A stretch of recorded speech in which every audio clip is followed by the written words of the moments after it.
A crisis is an opportunity like no other to see what metal people's hearts are made of.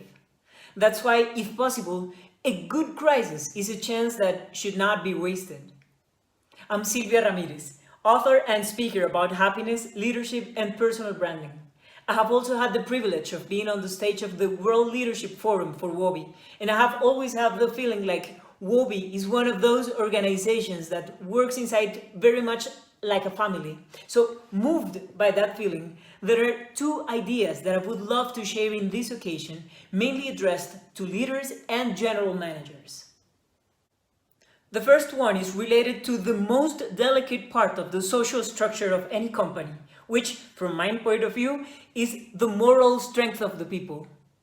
During these days, before brainstorming, trying to come up with new ideas on how to reach new audiences or how to sell our products in more creative ways, way before that, stop yourself for a second, stop your team for a second and ask them, why do you think we do what we do every day? Or in other words, what is it that us as a team believe on? See, when everything you used to know suddenly changes, having those answers clear in your mind has an invigorating power that many times us as leaders cannot visualize in the real dimension it's got. To say it in an institutional language, the main question here is, among all of our corporate values, which is the one worth defending, which is the one worth standing for the next 100 years? As we all know at the end, when you have a powerful why, every what becomes possible.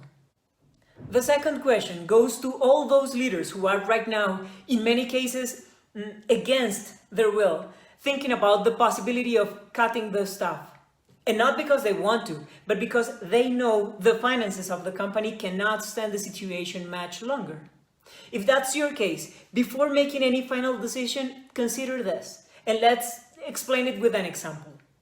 Let's say, due to some legal regulation in your country, your company is not allowed to manufacture or to sell anything right now. Nothing, you're stuck. And let's think about a sales rep. The thing is, before firing the guy, ask yourself, this talent I have right now in front of me, in which other area of the company could also be useful? See, for many years, without even intending to, this guy has been doing a very deep market research. So right now he's quite an expert on what does the client want? How have we hurt our clients' feelings before? And mainly, why sometimes people refuse to buy what we have to offer? Can you imagine how valuable his presence could be inside the design area, for example? Asking yourself these questions on time can save you lots of time and money in the midterm. This whole situation makes me remember about a beautiful saying that says, when the fisherman cannot go fishing, he sits down and fixes his net. As we all know, these too shall pass, of course, but chances are we will never have again a time like this to rethink ourselves, to rethink our organization, nor in order for us to increase our margin. Of course, that will happen, that will be a consequence, but no.